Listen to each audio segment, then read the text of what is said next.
গুজরাতের কসাই 2002 সালে হাজারো মুসলমানের রক্ত যার হাতে রঞ্জিত, তাকে পৃথিবীতে কেউ জঙ্গি সন্ত্রাসী বলে নিষিদ্ধ করতেছে না, সে বহাল তবিয়তে প্রধানমন্ত্রী। আর মুসলমানেরা কোথায় একজনকে গ্রেফতার করেছে, তাই সারাদিন সারা পৃথিবীকে বুঝাতে হচ্ছে আমরা খুব ভালো, আমরা সেকুলার, আমরা সংখ্যালঘুদের গুরু নিরাপত্তা দিই, ডট ডট বলতে বলতে মুখের ফেনা তুলে দিচ্ছে, তাও দুনিয়ার কেউ বিশ্বাস করে না।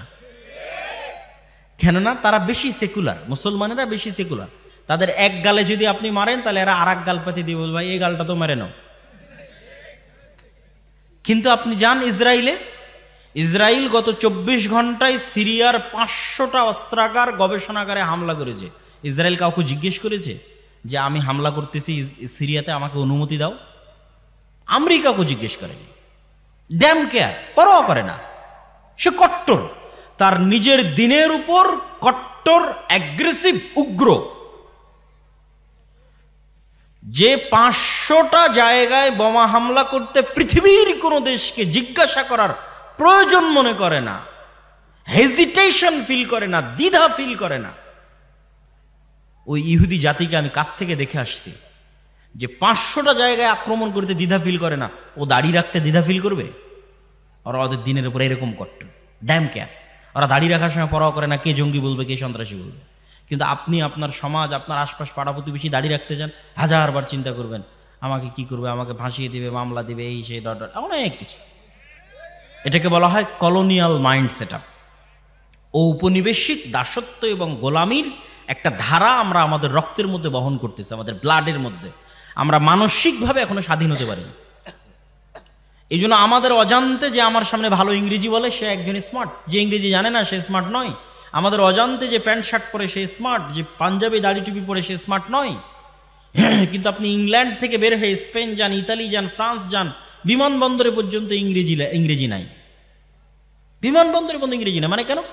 ওরা জাতিগতভাবে আমাদের চেয়ে মানসিকভাবে স্বাধীন। সে পরোয়া করে না কেন আমি ইংরেজি শিখব, তাকে আমার ফরাসি ভাষা শিখতে হবে। এইরকম মানসিকভাবে তারা উগ্র এবং স্বাধীন। তাহলে আপনার পার্শ্ববর্তী দেশ তার দিনের উপর কট্টর, উগ্র এবং অ্যাগ্রেসিভ এবং ড্যাম কেয়ার, পরোয়া করে না। তারপরে ইসরায়েল তার নিজের দিনের উপর কট্টর, অ্যাগ্রেসিভ, পৃথিবীর কাউকে পরোয়া করে না। অসংখ্য খ্রিস্টান কান্ট্রি, তাদের ওই সমস্ত দল ক্ষমতায় আসতেছে যারা ডানপন্থী কট্টর। তাহলে এত এত কট্টরের মধ্যে আপনি সেকুলার হয়ে বাঁচতে পারবেন না। সেকুলারিজম দিয়ে আপনার বাংলাদেশের স্বাধীনতা টিকবে না, বলে দিলাম। কেননা আপনাকে শুধু কম্প্রোমাইজই করতে হবে, কম্প্রোমাইজই করতে হবে, আপনাকে কেউ বিশ্বাস করবে না। আপনিও যদি বাঁচতে চান, বাংলাদেশের স্বাধীনতাকে রক্ষা করতে চান, আপনাকেও আপনার দিনের উপর ড্যাম কেয়ার হতে হবে।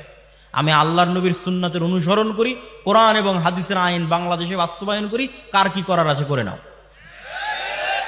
যখন এরকম ড্যাম কেয়ার হবেন, বাংলাদেশ স্বাধীন, একদিনে স্বাধীন, 24 ঘন্টায় স্বাধীন। এবং এই স্বাধীনতা চিরস্থায়ী, স্থায়ী স্বাধীনতা।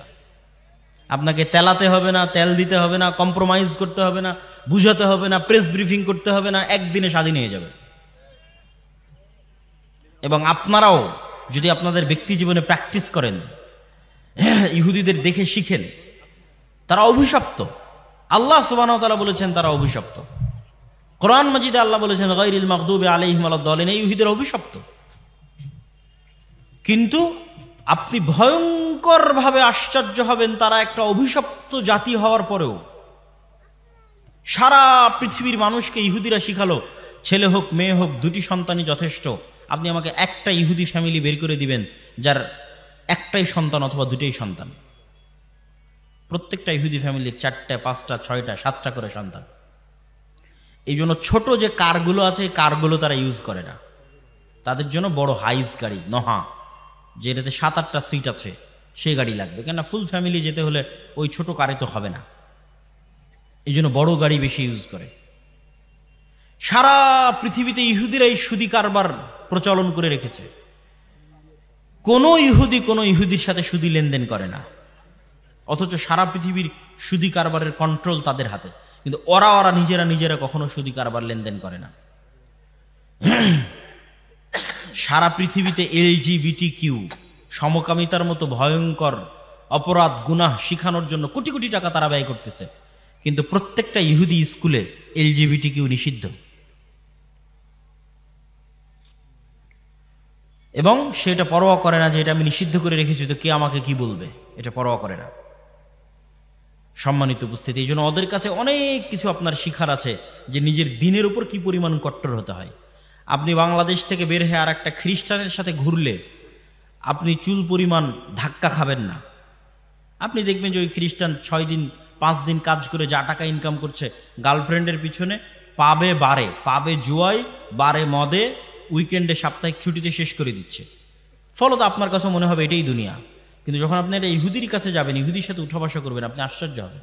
আপনার হালালের চাইতে ওর হালাল খাওয়ার রেস্ট্রিকশন বেশি কঠিন। মদ শুকুর খাওয়া তো বহু দূরের কথা, ওর রেস্ট্রিকশনের জ্বালাতে আপনি টিকতে পারবেন না। আপনি বলবেন বাবারে আমরা কত বাছাই করি, তার চাইতে দেখি এরা আরো বেশি বাছাই করে। কি পরিমাণ কট্টর তাদের দিনের উপর। এমন কোন রেস্টুরেন্ট নাই যে রেস্টুরেন্টে একজন হুজুরকে নিয়োগ দেওয়া নাই, যেই হুজুরের কোনো কাজ নাই, একটাই কাজ, শুধু রান্নাটা হালাল পদ্ধতিতে হচ্ছে কিনা সেটা দেখবে। আপনাদের বালিয়াডাঙ্গি বাজারে যতগুলো রেস্টুরেন্ট আছে মনে করেন প্রত্যেকটা রেস্টুরেন্ট মালিক একটা করে হুজুরকে চাকরি দিয়ে রেখেছে। হুজুরের কি কাজ? শুধু দেখবে যে রেস্টুরেন্টের রান্না কিভাবে হচ্ছে, হালাল অনুযায়ী হচ্ছে, ব্যাস। প্রত্যেকটা ইহুদি রেস্টুরেন্টে একজন করে রাবাই আছে। ডিমটা ভেঙে দিবে রাবাই, গরু মহিষ মুরগি জবাই করে দিবে রাবাই। পুরো নিয়ম কানুন ইহুদি ধর্ম অনুযায়ী পরিচালিত হচ্ছে কিনা তা দেখবে। কি পরিমাণ কট্টর হতে পারে তাদের দিনের উপর। ওদের 90 জন দাড়ি রাখে, আপনাদের কয়জন দাড়ি রাখে? কেন আপনারা দাড়ি রাখার বিষয়ে হেজিটেশন ফিল করেন, আপনারা দ্বিধায় ভোগেন, আপনার দিনের উপর আপনার কট্টরতা নাই, আপনার বিশ্বাস নাই, কিন্তু সে ড্যাম কেয়ার, সে পরোয়া করে না।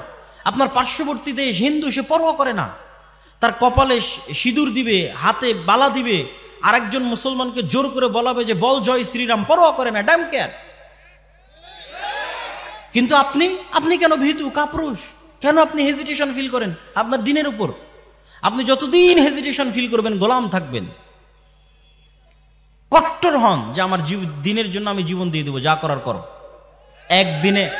একদিনে স্বাধীন, আজীবনের গোলামি থেকে একদিনে স্বাধীন।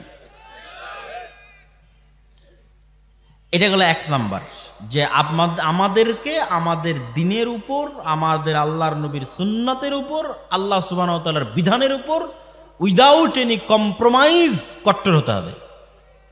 কোনো প্রকার ছাড়, মিউ ছাড়া কট্টর হতে হবে। এটা আমার দিন, আমি এটা মানবো, এটা আমি চাই। আপনি স্বাধীন হয়ে যাবেন। তারপরে আমাদের করণীয় কি? তারপরে আমাদের করণীয় হচ্ছে আমাদের যুবক সমাজ, আমাদের ছেলে মেয়েরা,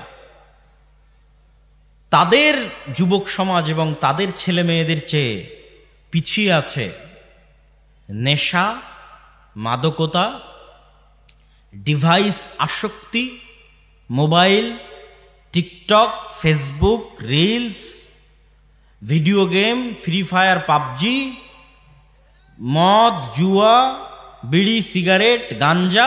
এগুলোর মধ্যে আমাদের যুবক এবং ছাত্র সমাজ তাদের চারিত্রিক এবং নৈতিক পদস্খলন ঘটিয়ে ফেলেছে। ফলত তাদের প্রোডাক্টিভিটি নাই। মানুষও একটা মেশিন, এই মেশিনের একটা কাজ আছে, তাকে উৎপাদন করতে হবে। আপনারা যারা গার্মেন্টসে কাজ করেন, সেখানে উৎপাদন হয়, কতটা কাপড় তৈরি হলো গণনা করা হয়। আপনি একটা মেশিন, আপনি কি উৎপাদন করছেন? আমাদের যুবক সমাজ কি উৎপাদন করছে? সে তো শুধু সময় নষ্ট করছে। কিন্তু ওই সমস্ত দেশের যাদেরকে আমরা রোজ সকাল সন্ধ্যা গালি দিচ্ছি, গালি দিয়ে লাভ নাই, তারা তাদের সময়কে নষ্ট করে না, তারা তাদের সময়কে কাজে লাগায়, তারা প্রোডাক্টিভ। আর আল্লাহ সুবহানাহু ওয়া তাআলা পৃথিবীকে যেই সিস্টেমে ডেভেলপ করেছেন, ওই সিস্টেমে যদি একটা হিন্দুও চলে, একটা ইহুদিও চলে, আল্লাহ বাধা দিবেন না, ওই সিস্টেম অনুযায়ী তার কাজ হবে। এই কথাটা মনে হয় বুঝলেন না। আল্লাহ পৃথিবীতে সিস্টেম তৈরি করেছে, আগুন জ্বালায়। আগুন কি করে? ছুরি কাটে। তো এখন একজন যদি আর একজনের উপর ছুরি কাটে, তো 99% সময় আল্লাহ সুবহানাহু ওয়া তাআলা দেখবেন না কাকে কাটছে। অন্যায় ছুরিকে আল্লাহ কাটার কাজ দিয়ে, যেভাবে আল্লাহ পৃথিবী ডেভেলপ করেছে, আর একজন কাটছে, কেটে যাবে। ওই অনেক স্বল্প সময় ইতিহাসে এক একটা দেখানোর জন্য ইব্রাহিম আলাইহিসসালামকে আগুনে ফেলে দেওয়া হয়েছে, জ্বলেনি। এক একটা দেখানোর জন্য, আল্লাহর ক্ষমতা, মুজিজা দেখানোর জন্য। কিন্তু আসলে আপনি মুমিনকে ফেলেন, মুসলিমকে ফেলেন, তাহাজ্জুদ গুজারকে ফেলেন, আল্লাহ পৃথিবী ডেভেলপ করেছে এইভাবে যে আগুনে ফেললে আগুন জ্বালিয়ে দিবে। কাকে ফেললো এটা দেখার বিষয় নয়, আগুনে ফেললে জ্বলবে। তো আল্লাহ সুবহানাহু ওয়া তাআলা পৃথিবী ডেভেলপ করেছে যে জ্ঞানে, বিজ্ঞানে, প্রযুক্তিতে যত বেশি এগিয়ে যাবে পৃথিবীতে ক্ষমতা তার থাকবে। তখন জ্ঞানে খ্রিস্টান আগিয়ে গেল কি মুসলমান আগিয়ে গেল, আল্লাহ সুবহানাহু ওয়া তাআলা ওটা দেখবেন না। পরিশ্রম করে জ্ঞানে ইহুদি আগিয়ে গেছে, পৃথিবী ওদের। পরিশ্রম করে জ্ঞানে আমেরিকা এগিয়ে গেছে, পৃথিবী ওদের। মুসলমানের সন্তান পরিশ্রম করে না, মদ জুয়া আড্ডা নিয়ে ব্যস্ত থাকে, তোরা গোলাম। তো আল্লাহর সহযোগিতা, তাহলে বলবেন যে আল্লাহ যে আমাদের ভালোবাসা, সহযোগিতাটা কোথায় আসবে? আসবে যখন আপনি ওই মদ জুয়া নেশা ছেড়ে দিয়ে আপনিও প্রোডাক্টিভ হবেন, আর ডাই হার্ট অন্তর থেকে আপনিও চেষ্টা করতেছেন আমিও সাকসেসফুল হতে চাই, আপনিও জ্ঞান বিজ্ঞান প্রযুক্তির জগতে লড়াই করে যাচ্ছেন, যেই যেই সিস্টেমে আল্লাহ পৃথিবী ডেভেলপ করেছে ওই সিস্টেমে আপনিও দৌড়াচ্ছেন, চেষ্টা করতেছেন অন্তর থেকে, তাহলে একজন ইহুদি অথবা ইসরায়েল অথবা আমেরিকার কাছে শতভাগ সক্ষমতা আছে। শতভাগ সক্ষমতা থাকার পর সে হয়তো 90% চেষ্টা করতেছে। আপনার কাছে 50% সক্ষমতা আছে, আপনিও 90% চেষ্টা করতেছেন। আর 50% সক্ষমতা না থাকলেও আল্লাহ আপনাকে বিজয় করে দিবে। আল্লাহ আপনাকে কি করে দিবে? বিজয় করে দিবে। এই জায়গায় তখন আপনি আল্লাহর দয়া এবং রহমত পাবেন। কিন্তু আপনি যদি চেষ্টা না করেন তার আগ পর্যন্ত দয়া রহমত পাবেন না, তার আগ পর্যন্ত গোলাম থাকবেন। তাহলে আমাদের যুবক সমাজ এবং ছাত্র সমাজ, ইয়াং জেনারেশন, তাদেরকে অবশ্যই তারা যে অন্ধকার জগতে ফেঁসে আছে, তারা যে জ্ঞানের পিছনে ইনভেস্ট করে না। আমি ইংল্যান্ডে 1 বছর ছিলাম, পার্কে যাই, বিশ্ববিদ্যালয়ে যাই, ট্রেনে উঠি, বিমানে উঠি, বাসে উঠি, কাউকে না কাউকে দেখি বই হাতে নিয়ে পড়তেছে। ওদের দেখে আমি নিজেকে লজ্জিত বোধ করতাম যে সে মুমিন নয়, কিন্তু সে পড়তেছে, সে বেপরদা অবস্থায় আছে, কাফেরা, সে পড়তেছে। তাহলে আমি একজন মুমিন হয়ে আমি পড়তেছি না? তখন ওদের দেখা দেখে আমিও যাত্রাপথে পড়া শুরু করেছিলাম এবং অনেক বই আমি তখন ওই ইংল্যান্ডে থাকা অবস্থায় সফরের মধ্যে পড়ে শেষ করেছি। কিন্তু বাংলাদেশে আসার পর এখন পর্যন্ত আর কোথাও দেখলাম না যে একটা মানুষ কোথাও বই হাতে নিয়ে পড়তেছে। তখন আমার মধ্যে থেকে ওই স্বভাবটা হারিয়ে গেছে। তাহলে আমাদের মধ্যে পড়ার এবং জ্ঞান অর্জনের আগ্রহ নাই। আমাদের সাধারণ সেকুলার ছাত্র জনতা তো বহুদূরে থাক, ইসলামপন্থী মানুষজন তাদের সময় নষ্ট করে পারস্পরিক হিংসা বিদ্বেষ, গুতাগুতি, মারামারি, ঠেলাঠেলি, গীবত, পরনিন্দায়। যারা ইসলাম নিয়ে আলোচনা করে তারাও দুইজন যখন একত্রিত হয়, কোরআনের একটা আয়াত নিয়ে আলোচনা কর, কোরআনের হাদিসের একটা, বুখারী শরীফের একটা হাদিস নিয়ে আলোচনা কর, দিনের একটা বিষয় নিয়ে আলোচনা কর না। কোন হুজুর কোন বক্তায় কি বলল, কে কোথায় ফেসবুকে কি কমেন্ট করেছে, কার বিরুদ্ধে কে লাগলো, এক জায়গায় একত্রিত হলে সেগুলো নিয়ে গল্প শুরু হয়ে গেল। সময় নষ্ট, প্রোডাক্টিভিটি নষ্ট। অতএব হে যুবক সমাজ, হে ছাত্র ভাইয়েরা, আমরা যদি আমাদের সময়কে সঠিকভাবে কাজে না লাগাই, জ্ঞান অর্জন না করি, তাহলে আমরা কখনোই পৃথিবীতে আর 10টা জাতির সাথে পাল্লা দিয়ে স্বাধীন হতে পারবো না। গোলাম থাকতে হবে, গোলাম আছি, গোলাম থাকতে হবে। আমি চেষ্টা না করলে আল্লাহ রাস্তা দেখাবে না। অতএব আমাদের জাতির মুক্তির জন্য কাউকে না দেখে হলে অন্তত আপনার পাশে যারা আছে তাদের দেখে শিখেন। হিন্দুদেরকে দেখে শিখেন, আপনারা তাদের নিয়ে কত হাসি ঠাট্টা করেন, কত মজাক করেন, অথচ পৃথিবীর দ্বিতীয় সিলিকন ভ্যালি হিন্দুরা বেঙ্গলোরে বানায়ছে। আমেরিকাতে একটা সিলিকন ভ্যালি আছে, জ্ঞান বিজ্ঞান প্রযুক্তির সেন্টার, দ্বিতীয়টা হিন্দুরা বানিয়েছে বেঙ্গলোরে। পড়াশোনা করে, জ্ঞান অর্জন করে। অতএব তাদের কিনে ট্রোল করে হাসি ঠাট্টা করে লাভ নেই। আপনারা পড়েন, শিখেন, জ্ঞান অর্জন করেন, টেক্কা দেন পৃথিবীর সাথে। না হলে আমাদেরকে গোলাম থাকতেই হবে। আমি আমার বক্তব্যের সারমর্ম করতে চাই। শুরুতে কি বলেছিলাম মনে আছে? সব হয়তো ভুলে গেছেন। শুরুতে বলেছিলাম যে আজকে এখনই 2 বছরের মধ্যে 1 বছরের মধ্যে ভোট করে ক্ষমতায় যেতে হবে, এই চিন্তা বাদ দিয়ে চিন্তা করতে হবে 100 বছর পর ইসলাম বাংলাদেশের ক্ষমতায় আসবে, কোনো কম্প্রোমাইজ ছাড়া এবং স্থায়ীভাবে। তার জন্য কি করা লাগবে সেটা করেন। 100 বছর পর ইসলাম বাংলাদেশের ক্ষমতায় আসবে উইদাউট এনি কম্প্রোমাইজ এবং স্থায়ীভাবে। তার জন্য কি করা লাগবে? তার জন্য শক্তিশালী প্রতিষ্ঠান লাগবে, শক্তিশালী মিডিয়া লাগবে, শক্তিশালী অর্থনৈতিক প্রতিষ্ঠান লাগবে। সেগুলো প্রতিষ্ঠা করার পিছনে আমাদের সময় এবং শ্রম দিতে হবে। তারপরে কি তুলে ধরেছি?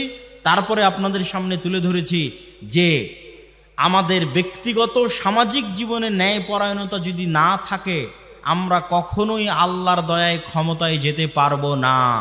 অতএব আমাদের ব্যক্তিগত জীবনে কি লাগবে? ন্যায়পরায়ণতা লাগবে। এবং ন্যায়পরায়ণতার উদাহরণ দিতে গিয়ে বলেছি, আমরা আমাদের স্ত্রীদের সাথেও ন্যায়পরায়ণ নই। আপনি জিজ্ঞেস করেন আপনি আপনার স্ত্রীর সাথে ন্যায়পরায়ণ কিনা। আপনার বউকে জিজ্ঞেস করেন সে তার শাশুড়ির সাথে ন্যায়পরায়ণ কিনা। শাশুড়িকে জিজ্ঞেস করেন সে তার বৌমার সাথে ন্যায়পরায়ণ কিনা। সমাজে যত অশান্তি, ফিতনা এবং ফাসাদ বিরাজ করছে তার প্রত্যেকটা কারণ হচ্ছে ন্যায়পরায়ণতা না থাকা। ইসলামী দলে দলে মারামারি, মাদ্রাসায় মাদ্রাসায় মারামারি, হুজুরে হুজুরে মারামারি, এগুলো একটাও ফতোয়ার কারণ নয়, ডাঙা মিথ্যা কথা। কোনো ফতোয়ার সমস্যা নাই, ন্যায়পরায়ণতা নাই। হয় দলের আমির জালেম, না হয় মামুর জালেম। হয় দলের আমির মাজলুম, না হয় মামুর মাজলুম। হয় দলের আমির মিথ্যুক, না হয় মামুর মিথ্যুক। হয় মসজিদের সভাপতি জালেম, না হয় মসজিদের ইমাম সাহেব জালেম। হয় মসজিদের সভাপতি মাজলুম, না হয় ইমাম সাহেব মাজলুম। যত জায়গায় সমস্যা আছে প্রত্যেকটা জায়গায় ন্যায়পরায়ণতার অভাব আছে। এই জন্য মুসলমানদের প্র্যাকটিস করতে হবে নিজেদের ব্যক্তি, সমাজ এবং পারিবারিক জীবনে ন্যায়পরায়ণতা প্রতিষ্ঠা করার। 3 নাম্বার কি বলেছি? আমাদেরকে আমাদের দিনের উপর কট্টর হতে হবে এবং কলোনিয়াল মাইন্ড সেট আপ, 190 বছর ব্রিটিশদের যে গোলামি করেছি, ওই গোলামি করতে গিয়ে আমাদের রক্তের মধ্যে ঢুকে গেছে যে যার দাড়ি চাছা সে স্মার্ট, আর যার মুখে দাড়ি আছে সে আমি স্মার্ট। এই কলোনিয়াল মাইন্ড সেট আপের মুখে লাথি মারতে হবে, স্বাধীন হতে হবে।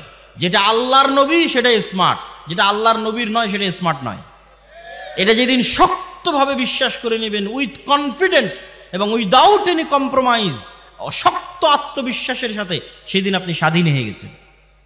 সেই দিন পৃথিবীর কোনো শক্তি পৃথিবীতে আপনাকে দমিয়ে রাখতে পারবে না। 4 নাম্বার কি বলেছি? 4 নাম্বার বলেছি আমাদের ছাত্র তরুণ জনতা, তারা যে নেশার মধ্যে, অবৈধ সম্পর্কের মধ্যে, এবং আমাদের মা এবং বোনেরা এবং আমাদের ভাইয়েরা, তাদের মধ্যে দিয়াসাহ মানে শুকুরের চর্বি। শুকুর অপবিত্রতা, অপরিচ্ছন্নতা, নোংরামি পছন্দ করে। শুকুর তার নিজের বিষ্ঠা, নিজের মল চেটে খায়, লজ্জা নাই। এই শুকুরের চর্বিকে বলা হয় দিয়াসাহ। রাসূল সাল্লাল্লাহু আলাইহি ওয়াসাল্লাম বলেছেন, লা ইয়াদখুলুল জান্নাতা দায়ুস, দায়ুস জান্নাতে যাবে না, শুকুর জান্নাতে যাবে না, শুকুরের চর্বি জান্নাতে যাবে না। তো শুকুরের চর্বির সাথে জান্নাতে যাওয়ার কি সম্পর্ক? মানে ওই মানুষ জান্নাতে যাবে না যার রক্ত, যার চর্বি শুকুরের রক্ত শুকুরের চর্বির মতো হয়ে গেছে। কার রক্ত কার চর্বি শুকুরের রক্ত শুকুরের চর্বির মতো হয়ে গেছে? যার পরিবারের মধ্যে বেহায়াই আছে, নির্লজ্জতা আছে, কিন্তু তার অন্তরে কষ্টবোধ নাই, তার অন্তরে দুঃখবোধ নাই, লজ্জাবোধ নাই, সে দায়ুস, সে জান্নাতে যাবে না। আপনি দায়ুস হলে সমস্যা কি? আমি যদি দায়ুস হই তাহলে সবচেয়ে বড় সমস্যা হচ্ছে বাবা দায়ুস বা ভাই দায়ুস, তার মেয়ে অথবা তার বোন বেপরদা অবস্থায় চলাফেরা করে, অথবা তার স্বামী দায়ুস, স্ত্রী বেপরদা অবস্থায় চলাফেরা করে, তার অন্তরে কোনো ব্যথা নাই, মানে তার রক্ত শুকুরের রক্ত হয়ে গেছে। এই মানুষ আর ওই বেপরদা যে স্ত্রী, এই দুইজনের ঘরে কখনোই সাহসী পুরুষের জন্ম হবে না। খালিদ বিন ওয়ালিদ, ওমর ইবনুল খাত্তাব, সুলতান মোহাম্মদ ফাতেহের মতো বীর সেনানীর জন্ম হবে না। কি জন্ম হবে? দায়ুস বাবার ঘরে এবং দায়ুস মায়ের ঘরে মেলি পুরুষ সন্তানের জন্ম হবে। বুঝেননি মনে হয়? হিজড়া পুরুষ সন্তানের জন্ম হবে, যার মধ্যে পৌরুষত্ব নাই। পৌরুষত্ব মানে শুধু পুরুষ হওয়া নয়, পৌরুষত্ব মানে সেই সাহসিকতা, সে আত্মমর্যাদা, সে আত্মসম্মান, সেই ব্যক্তিত্ব, সেই পার্সোনালিটি, ওই রকম সন্তান জন্ম হবে না যে পৃথিবীকে নেতৃত্ব দিবে। এই জন্য পাশ্চাত্যরা চায় যেন আপনাদের মাদের গর্ভ থেকে নেতা জন্ম না হয়, বরং কি জন্ম হয়, ওই রকম LGBTQ সমকামী মেয়েলি সন্তানের জন্ম হয়। এটা হবে যদি আপনি দায়ুস হন এবং আপনার স্ত্রী দায়ুস হয়। আপনার মধ্যে পৌরুষত্ব নাই, মানে সাহসিকতা নাই, ব্যক্তিত্ব নাই, পার্সোনালিটি নাই। আর এই ব্যক্তিত্ব পার্সোনালিটিকে অসংখ্য জিনিস ধ্বংস করে, শুধু বেপর্দা ধ্বংস করে না, আরো অনেক কিছু ধ্বংস করে। বেপর্দা যেমন আমাদের ইনার অভ্যন্তরীণ পার্সোনালিটি ব্যক্তিত্বকে ধ্বংস করে, ঠিক তেমনি লোন, ধার, কর্জ পার্সোনালিটিকে ধ্বংস করে। ইসলামে অর্থনৈতিক মূল্যবোধের 1 নাম্বার পয়েন্ট হচ্ছে আল কানাআহ, অল্পে সন্তুষ্ট থাকা। আমি সুদ ভিত্তিক লোনের কথা বলতেছি না, গোটা হাদিস শাস্ত্র এবং গোটা কোরআন শাস্ত্র খুঁজে আপনি আমাকে দেখাবেন যে আপনার বাড়ি মাটির আছে, মাটির থেকে টিনের করার জন্য আপনি কর্জে হাসানা নিবেন, এর দলিল কোরআন এবং হাদিসে আছে। সুদ ভিত্তিক লোনের কথা বলছি না, কর্জে হাসানা। আপনার বাড়ি টিনের আছে, আপনি সেটা পাকা করবেন, তার জন্য সুদে লোন না নিয়ে কর্জে হাসানা সুদমুক্ত লোন নিবেন, এর দলিল কোরআন এবং হাদিসে আছে। আপনার বাড়িতে এসি নাই, এসি কিনবেন, ফ্রিজ নাই, ফ্রিজ কিনবেন, মোটর সাইকেল নাই, মোটর সাইকেল কিনবেন, তার জন্য সুদ ভিত্তিক লোন বহু পরের কথা। আপনি কর্জে হাসানা সুদ ছাড়াই ভাই বোন আত্মীয় স্বজনদের কাছে লোন নিবেন, এর কোনো দলিল আপনি কোরআন এবং হাদিস থেকে আমাকে দেখাতে পারবেন না। তাহলে কর্জে হাসানা কখন নেবেন? সুদ ভিত্তিক লোন বহু পরের কথা। কর্জে হাসানা কখন নেবেন? যখন মরে যাচ্ছেন, অপারেশন থিয়েটারে আছেন, টাকা নাই, অপারেশন না হলে, টাকা না ব্যবস্থা করতে পারলে ছেলে মারা যাবে, তখন কর্জে হাসানা চাইতে পারবেন। আমি যদি বুঝাতে না পারি তাহলে এটা আমার ব্যর্থতা। কেন? আপনি সুদ ভিত্তিক লোন বহু পরে, আপনি আরেকজনের কাছে আজ চাইতে গেলেন, ভাই আমাকে 5,000 টাকা ধার দাও, আমি হচ্ছি মাটির বাড়ি ভেঙে টিনের বাড়ি করতেছি, 5,000 টাকা আপনাকে ধার দিল, পরের দিন আপনি সেই টাকা পরিশোধ করতে পারলেন না, আপনার অন্তরে খারাপ লাগতেছে, পরিশোধ করতে পারতেছেন না, তারপরের দিন মিথ্যার আশ্রয় নিবেন, নিবেন না? নিবেন না? মিথ্যার আশ্রয় নিবেন না? নিবেন না? মিথ্যার আশ্রয় নিবেন। যেই দিন থেকে মিথ্যা বলা শুরু করলেন, ওই দিন থেকে আপনার ব্যক্তিত্ব নষ্ট হয়ে গেল, আপনার পৌরুষত্ব নষ্ট হয়ে গেল, আপনার আত্মমর্যাদা, আত্মসম্মান নষ্ট হয়ে গেল। আপনি এখন আর পূর্ণ মুসলিম থাকতে পারবেন না, আপনি বিক্রি হয়ে গেছেন, মুনাফিক হয়ে গেছেন। পরের দিন আপনার ছেলেকে মিথ্যা বলা শিখাবেন, তারপরের দিন আপনার বউকে মিথ্যা বলা শিখাবেন, পুরো পরিবার মিলে বেহায়া হয়ে যাবে, পুরো পরিবার মিলে আত্মমর্যাদাহীন, ব্যক্তিত্বহীন, থার্ড ক্লাস পরিবারে পরিণত হয়ে যাবে। সুতরাং ওই পরিবার থেকে বীর মুজাহিদের জন্ম হবে না, বীর সাহসী পুরুষের জন্ম হবে না। কেন? মিথ্যার আশ্রয় নিচ্ছে পুরো ফ্যামিলি। এই জন্য আল্লাহ নবী বলেছে, খবরদার তোমরা ধার কর্জ লোনের ধারে কাছে যেও না। সুদ ভিত্তিক তো বহু পরে, আমি কর্জে হাসানার কথা বলতেছি, এখন যেই কথাগুলো বলতেছি এগুলো কর্জে হাসানা, সুদ ছাড়া। সুদ সহ নেওয়া আরো পরে, সুদ ছাড়াই আপনি কর্জ নিবেন কখন? যখন মরে যাচ্ছেন তখন, তাছাড়া নয়। তাহলে কি থাকবে? আপনার আত্মমর্যাদা, মাথা উঁচু থাকবে, আত্মসম্মান উঁচু থাকবে, আপনার সন্তান আত্মমর্যাদা সম্পূর্ণ হবে, ব্যক্তিত্ব সম্পূর্ণ হবে, সাহসী হবে, কোনোদিন কোথাও মাথা নিচু করবে না, অন্যায়ের বিরুদ্ধে রুখে দাঁড়াবে, বীর সেনানী হবে, বীর সেনাপতি হবে, নেতা হবে, পৃথিবীকে নেতৃত্ব দিবে। সম্মানিত উপস্থিতি, আল্লাহ সুবহানাহু ওয়া তাআলা আমাদের এই ছোট্ট সংক্ষিপ্ত আলোচনাকে গুরুত্ব সহকারে মানার তৌফিক দান করুক, আল্লাহুম্মা আমিন। আপনাদের আল জামিয়া সালাফিয়া দিনাজপুর নাম শুনেছেন? অত্র রংপুর অঞ্চলের বৃহত্তম দ্বীনী শিক্ষা প্রতিষ্ঠান, এরিয়ার দিক থেকে, ছাত্রের দিক থেকে, শিক্ষকের মানের দিক থেকে এই অঞ্চলের জন্য এটা নেয়ামত। আপনাদেরকে এই নেয়ামতকে মূল্যায়ন করা উচিত, শুকরিয়া আদায় করা উচিত। আর শুকরিয়া আদায় করবেন কিভাবে? কয়েকভাবে। সন্তানকে ভর্তি করাতে পারেন, জামিয়া সালাফিয়ার মাসিক আল ইতিসাম নিতে পারেন, জামিয়া সালাফিয়ার সালাফি কনফারেন্সে যেতে পারেন। এখান থেকে যান আপনারা সালাফি কনফারেন্সে দিনাজপুরের। এইবারের সালাফি কনফারেন্স কয় তারিখে আছে কে বলতে পারবেন? আপনারা তো খবরই রাখেন না, তাহলে কেমনে হবে? যে 30 এবং 31 জানুয়ারি আল জামিয়া সালাফিয়া দিনাজপুরের সালাফি কনফারেন্স। দেশ এবং বিদেশের বড় বড় বক্তাগণ 2 দিন ব্যাপী থাকবেন। আপনারা সেখানে জনগণ সহ, বাস সহ উপস্থিত হওয়ার চেষ্টা করবেন। মাসিক আল ইতিসামের কোনো এজেন্ট আছে আপনাদের এলাকায়? এই পুরো অনুষ্ঠানের মধ্যে কেউ আছে মাসিক আল ইতিসামের এজেন্ট? যদি না থেকে থাকে আমি উদাত্ত আহ্বান জানাবো, যারা আজকের প্রোগ্রাম আয়োজন করেছেন যারা আজকের অনুষ্ঠান আয়োজন করেছেন, আপনারা যদি মনে করেন যে সত্যিকার ভালোবাসা জামিয়া সালাফিয়ার সাথে আল্লাহর সন্তুষ্টির জন্য, দুনিয়াবি কোনো স্বার্থে নয়, আজকে আমি একদিনের জন্য আপনার কাছে এসেছি, প্রতি মাসে আমি আপনার কাছে আসব, আমার লেখা আপনার কাছে আসবে। গত মাসের সম্পাদকীয় পড়ে দেখেন, তার আগের মাসের সম্পাদকীয় পড়ে দেখেন, এই মাসের যে সম্পাদকীয় আসতেছে জানুয়ারির সংখ্যায় সেটা পড়ে দেখেন। জানুয়ারি সংখ্যার সম্পাদকীয় সিরিয়ার ওপর লেখা আছে। আজকে সিরিয়ার ওপর কোনো আলোচনাই করিনি। প্রতি মাসে আমাদের মেসেজ, আমাদের বক্তব্য আপনার কাছে চলে আসবে। স্থায়ী সম্পর্ক, এই স্থায়ী সম্পর্কগুলোকে গুরুত্ব দিবেন।